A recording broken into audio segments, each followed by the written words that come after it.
Termiz tumani hududidagi Yangi O'zbekiston massivi bu Surxondaryo viloyatidagi 5-massiv. Ya'ni bilasiz, birinchi bosqichda 4 ta hududda, 4 ta tumanimizda Yangi O'zbekiston massivlari qurilgan. Bu Boysun tumanida. Boysunliklar juda yaxshi bilishadi, juda ham chiroyli, ko'rkam maskan. Ikkinchisi Angor tumanida. Angor tumanidagi ham ancha binolar, obyektlar bor. Va Jarqo'rg'on tumanidagi bilasizlar, qummi o'sha oldin cho'l bo'lgan hududda juda ham yashil, chiroyli hududlar barpo qilingan va Sarosada 4 ta hudud. Bu 5-chisi Termiz tumanidagi Yangi O'zbekiston massivimiz 52 gektar hududni egallaydi, qamrab olgan va bu nafaqat aholi turar joylari, dam olish maskanlari inobatga olingan. Bu yerda istiqomat qilayotganlarni o'qishi, ya'ni bog'chadan boshlab oliy ta'lim muassasasigacha va uni kasb o'sha o'zini bandligi ham inobatga olingan. Demak, hozir 17 gektar hududdagi mana siz ko'rgan bosqichdagi asosiy quruvchimiz, mana eng ko'rgan bo'lsalaringiz, hali qurilishlar davom etayotgan bo'lsa ham, birinchi bosqichdagi qolgan obyektlarimiz, lekin asosiy yashil hududlar, amfiteatrimiz binolari bitgan. Mana shu binolarni, ya'ni 10 mingdan ortiq eng qimmat chiroyli daraxtlarni qurib, uni yashil hududlarni, sug'orish tizimlarini qilgan, 3000 o'rindan ziyod, ya'ni 3050 o'rinli amfiteatr qurgan, 53 metrlik bayroqni qurgan shu quruvchimiz Jahongir aka bo'ladilar. Bu yerda amfiteatr, orqasidagi muzey, qurilish jarayonlari, hududni landshafti, boshqalar to'g'risida ozgina ma'lumot bersangiz, bular butun o'sha ijtimoiy tarmoqlarda, ommaviy axborot vositalarida yoritishadi. Bog'imizning umumiy maydoni 13 gektar, shundan 7 gektari bog', 6 gektari mana beton yo'laklar, qurilishlardan iborat. Amfiteatrimiz 3050 o'rinli.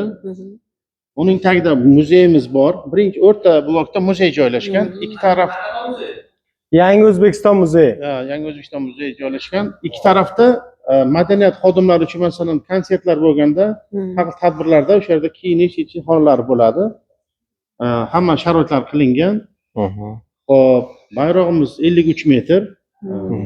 Sug'orish tizimlari Sug'orish tizimi hammasi avtomatlashtirilgan. 10 mingdan ziyod har xil turdagi qimmatbaho daraxtlar ekilgan. Hali bu yerda yana qo'shimcha ishlarimiz bor qilinadigan. Bu yerda hammasi qurishlar tugatilmagan. Qurish jarayonida ketyapti. Yana bitta e'tiborli tomoni, endi quruvchimizga savol bersa javob beradilar. Bu yerda bilasizlar, Amudaryo suvidan sug'oriladi, sal qumi ko'proq bo'ladi. Sug'orishda shu yopilib qolganligi uchun sug'orish tizimlari tez ishdan chiqishi mumkin. Shuning uchun bular loyihani boshlashdan avval uni suv sig'imi inshootlari qurishgan, basseynlar. Hozir suv saqlanadi tepada. Bu tarafda 350 tonnali suv rezervuarimiz bor. Suv saqlanadi shu yerda. Shundan bu suv beradi. Mana shu bitta yig'ilganda hududda sug'orishga yetadigan suv bo'ladi. Suv kelmaydi. Yo'q. To'polon suvi bu sug'orishga mumkin emas ishlatish. Ichimlik suvi deyapti. Ichimlik suv kelgan. Ichimlik suvi, to'polon suvi kelgan.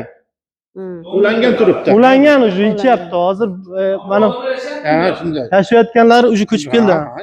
Kelgan ko'chib yashayapti. Ishlab turibdi, hamma narsa ishlab turibdi. Demak, mana bitta asosiy mana bu yashil hududlarimiz, amfiteatrimizni qurayotgan, endi dom ham quryaptilar shekilli.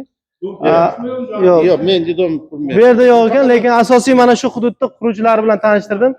Endi bu domlar, maktablar, boshqa quruvchilar qurishgan, asosiy sizlar ko'zga tashlanayotgan joy bo'lganligi uchun men Jahongir akani tanishtirib, ozgina ma'lumot berdilar.